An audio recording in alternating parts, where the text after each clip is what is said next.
Hello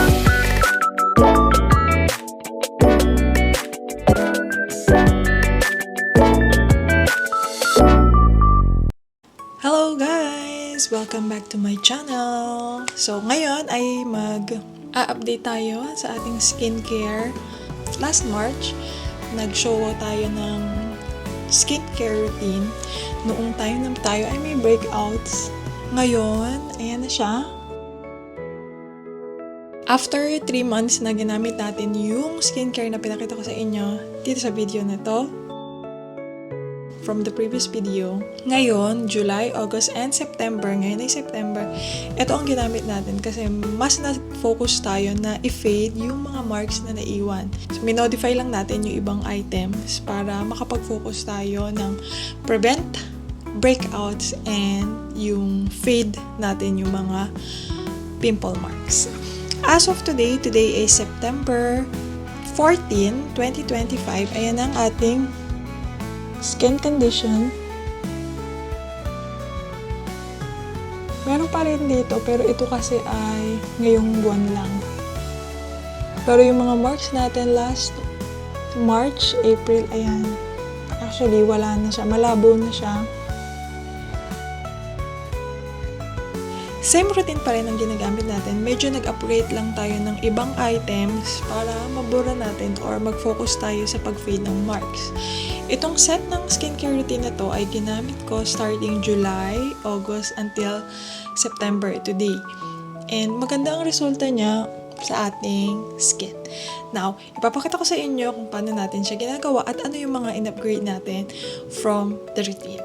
Bago tayo mag-continue sa skincare, papakita ko muna sa inyo yung ginagamit ko for facial wash kasi hindi tapos na tayo mag-wash. Ito ang ginagamit natin, our Curel. Yan pa rin ginagamit natin for wash. Tapos, once a week, itong rosette ay ginagamit ko pang remove ng mga dead skin cells sa mukha. Once a week ko lang siya ginagamit. Then after nun, we're using skin conditioner. Yan pa rin ang gamit natin for our toner. After that, syempre may makikita pa rin kayo mga konting dirt dyan. Etong isa sa in-upgrade natin sa ating skincare, gumamit tayo ng Hada Labo Ceragen Brightening Lotion Rich. Ito ang ginamit natin kasi gusto nating mapabilis ng konti yung pag-fade ng mga marks. Ang ginagamit lang natin ay 1 pump. Enough for the whole face. After nyan, medyo wet pa siya. Melana CC Premium na serum.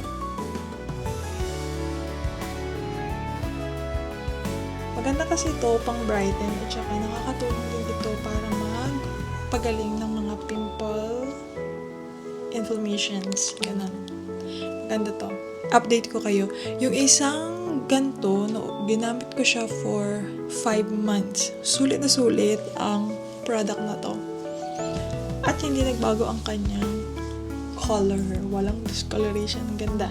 Hindi siya nag-oxidize and all. Pag medyo na-absorb na, eto na yung isa sa in-upgrade natin sa product natin. Anti-aging care milk. Ito ang ginagamit natin ngayon. Katulad ng dati, lotion and then milk. Ngayon, nagbago tayo. Ang binago natin ay yung lotion. Nag-focus tayo sa brightening lotion. Hada Labo. Kulay blue. And then, sa milk, nag-upgrade tayo sa aging care milk. Para tumulong sa balat natin, hindi masyadong mag-age agad. Sa mga Hada Labo products, pag siya ay lotion, medyo watery siya. Pag siya ay milk, ay medyo mas thick yung consistency niya. Mas matagal siyang ma-absorb. Hindi katulad ng lotion, mas mabilis siyang ma-absorb. Kaya maganda na unahin muna natin yung lotion and then yung milk. At syempre, ang pinaka-importante sa lahat, sunblock. So, ito pa rin ang ginagamit nating sunblock. Shake mo muna bago mo gamitin. Yan. And, tapos na. So, yun lang ang in-update natin ngayon sa skincare routine natin for this past 3 months. gumamit tayo ng pang-remove ng dead skin cells. This one, from Rosette.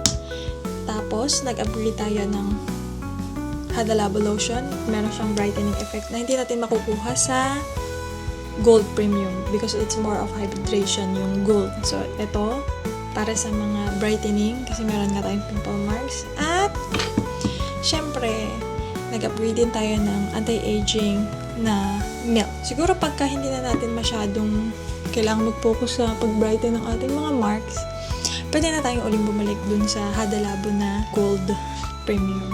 So, focus kasi yon sa hydration. Pero siguro, itong anti-aging, gagawin na natin siyang staple. Maganda to para sa nag-age na nating balat. Ayan. Yan ang ating review for today's video. Sana nagustuhan nyo. Maganda siya. Ayan. Hindi siya nakakapag-breakout. Update ko ulit kayo pag may bago tayong na-discover sa skincare at saka pag meron tayong magandang update. Okay? Babalikan ko na lang ulit kayo. See you on our next vlog. Bye!